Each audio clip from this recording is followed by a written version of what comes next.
We do not have an evidence problem. We have an interpretation of evidence problem, and that interpretation is going to be based on your worldview.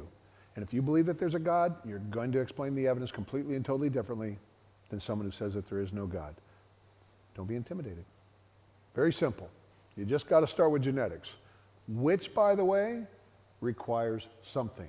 And then, here we go, here's the big mic drops. The laws of chemistry gave rise to self-replicating molecules. Carl, how do we deal with that? I mean, the laws of quantum mechanics, the laws, we don't understand all that. Neither do I, but I understand this. These are just a few of the books containing the laws in California. There's lots and lots of laws just in the state of California alone. So think about this. How many jails, penitentiaries did those laws create in California? I mean, how many? I mean, there's lots of jails and penitentiaries. How many were created by those laws? And the answer is none. None. None. Zero. Laws don't create. Don't trust me. Let me bring in a non-Christian here, and he says this about laws. Laws are descriptions, often mathematical descriptions of natural phenomena. For example, Newton's law of gravity or Mendel's law of independent assortment. These laws simply describe the observation, not how or why they work. Laws do not create. Don't be intimidated.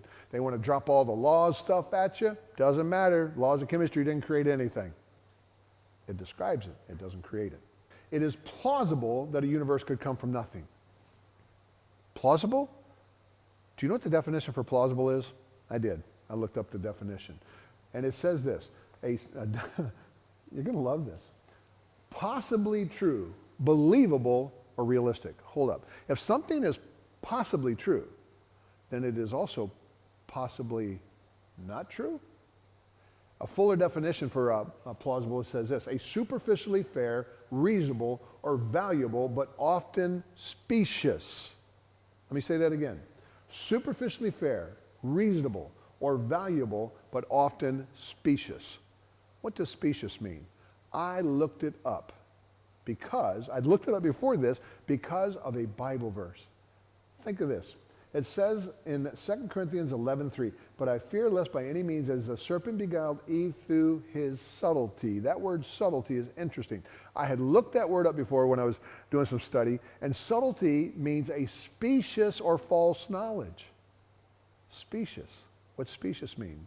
Something that looks good, but isn't. And that's exactly what we're getting from these guys.